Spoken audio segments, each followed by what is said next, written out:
Asia কাপের সূচি ঘোষণা করেছে এসিসি। সেপ্টেম্বরের 9 থেকে 28 তারিখ পর্যন্ত সংযুক্ত আরব আমিরাতে অনুষ্ঠিত হবে টি-20 ফরম্যাটের এশিয়া কাপ এবং গ্রুপ বি তে বাংলাদেশের সঙ্গী হচ্ছে হংকং, শ্রীলঙ্কা এবং আফগানিস্তান। বাংলাদেশ সবশেষ 4টা টি-20 সিরিজের ভেতরে দুটো জিতেছে এবং দুটো হেরেছে। প্রথমবারের মতো টি-20 সিরিজ জিতেছে শ্রীলঙ্কা এবং পাকিস্তানের বিপক্ষে। আর যে দুটো সিরিজ হেরেছে তার ভিতরে একটা ছিল একেবারেই অপ্রত্যাশিত সংযুক্ত আরব আমিরাতের বিপক্ষে এবং আরেকটা পাকিস্তানের মাটিতে পাকিস্তানের বিপক্ষে।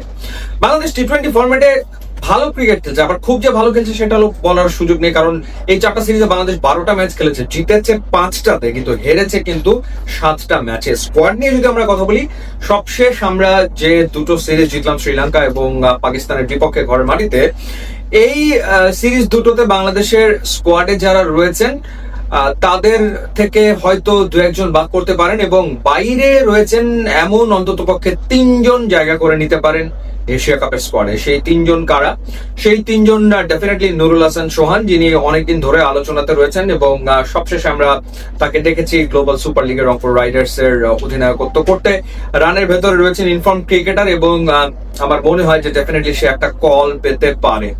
আরেকজন হচ্ছেন মাহিদুল ইসলাম অঙ্কন, ডোমেস্টিক ক্রিকেটে ডেফিনেটলি ভালো ক্রিকেট খেলছেন অনেকদিন ধরেই। সবশেষে আমরা দেখেছি নিউজিল্যান্ড এই টিমের বিপক্ষে তিনি ভালো পারফর্ম করেছেন। এছাড়া বিপিএল এবং ঢাকা প্রিমিয়ার লিগেও তিনি ধারাবাহিকভাবে রান করেছেন। তিনিও খেলেছেন গ্লোবাল সুপার লিগের রংপুর রাইডার্স এর হয়ে। এবং তৃতীয় যে নামটা সেটা হচ্ছে খালেদ আহমেদ। রিসেন্টলি তিনি আসলে হোয়াইট বল ক্রিকেটে দুর্দান্ত পারফর্ম করতে শুরু করেছেন, স্পেশালি গ্লোবাল সুপার লিগের রংপুর রাইডার্স এর পরপর দুটো ম্যাচে 8 উইকেট নিয়েছেন, 4 উইকেট করে নিয়েছেন। খুবই ইমপ্রেসিভ বোলিং করছেন, সুতরাং তিনি একটা ডাক পেতে পারেন বাংলাদেশ ন্যাশনাল টিমে এশিয়া কাপের স্কোয়াডে। সেক্ষেত্রে বাদ পড়বেন কারা? ওভারঅল আমরা যে পারফরমেন্স দেখলাম, মোটামুটি ভাবে সবাইকে ঘুরিয়ে ফিরিয়ে খেলানো হয়েছে রোটেশন পদ্ধতিতে এই সিরিজগুলোতে।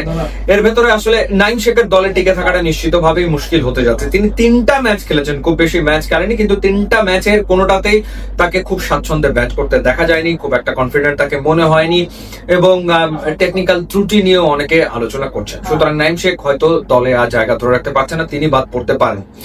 আরেকটা নাম যেটা সেটা হচ্ছে মেহেদী হাসান মিরাজ। মেহেদী হাসান মিরাজ কি শেষ পর্যন্ত টি-20 স্কোয়াডে জায়গাটা ধরে রাখতে পারবেন কিনা সেটাও আসলে প্রশ্ন সাপেক্ষ, কারণ খুব আহামরি পারফর্ম করতে পারেননি মেহেদী হাসান মিরাজ যে ম্যাচগুলোতে তিনি খেলেছেন। তো যেখানে শেখ মাহাদি রয়েছেন স্কোয়াডে, সেই ক্ষেত্রে বাংলাদেশ টিম হয়তো আর এফোর্ড করতে পারবে না আরো একজন একই রকমের অলরাউন্ডারকে। সেই ক্ষেত্রে দুজনের ভেতর থেকে একজনকে হয়তো বেছে নেওয়া লাগতে পারে এবং এগিয়ে থাকবেন শেখ মাহাদি। তো এই দুটো জায়গাতে দুইজন তো চলে আসতে পারেন, নুরুল হাসান সোহান এবং মাহিদুল ইসলাম অঙ্কন। এখন খালেদ আহমেদের ব্যাপারটা, খালেদ আহমেদকে সুযোগটা দেওয়া হবে কিনা? বাংলাদেশের পেস বোলিং ডিপার্টমেন্ট এখন ওয়েল ব্যালেন্স, যেখানে তাসকিন মুস্তাফিজ রয়েছেন, শরীফ ভালো পারফর্ম করছেন, এছাড়া মোহাম্মদ সাইফুদ্দিন মাত্র এসেছেন এবং ক্যাপ্টেন সাইফুদ্দিনের পারফরমেন্সে খুশি, তানজিম হাসান সাকিব ভালো করছেন। তো সেই জায়গাটাতে আসলে খালেদ আহমেদ জায়গা করে নিতে পারবেন কিনা, এবং যদি জায়গা করে নেন তাহলে আসলে কার জায়গাতে জায়গা করে নেবেন সেটাও একটা বিষয়। কারণ বাংলাদেশ দল চাইছে একজন পেস বোলিং অলরাউন্ডার, সেক্ষেত্রে সাইফুদ্দিনকে স্কোয়াডে রাখা হবে। যদি সেই বিবেচনা না করা হতো তাহলে হয়তো খালেদ এই জায়গাটাতে ঢুকে পড়তে পারতেন, বাট সাইফুদ্দিন যেহেতু মোটামুটি ভাবে পারফর্ম করেছেন, সুতরাং তাকেও বিবেচনা করা হতে পারে। আর এছাড়া বাকি যে জায়গাগুলো রয়েছে, যেমন ওপেনিং এ পারভেজ হোসেন ইমন, তানজিদ হাসান তামিম, তারা তো থাকছেনই। ব্যাকআপ ওপেনার হিসেবে হয়তো আর কাউকে চিন্তা করা হবে না, যেহেতু লিটন কুমার দাস রয়েছেন। এরপরে তাওহিদ হৃদয় তিনি রয়েছেন, যদিও তার ইনিংস গুলো খুব একটা টি-20 সুলভ হয়নি, তারপরেও তাকে ডেফিনেটলি বিবেচনা হয়তো করা হবে এশিয়া কাপের স্কোয়াডে।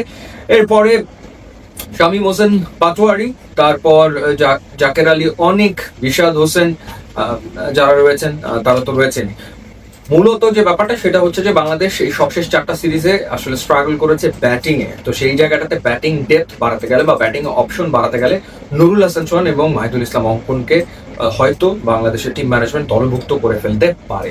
ইউটিউব ইনস্টাগ্রাম লিঙ্ক আছে, আপনারা যদি খুবই খুশি হবো। And thanks for watching.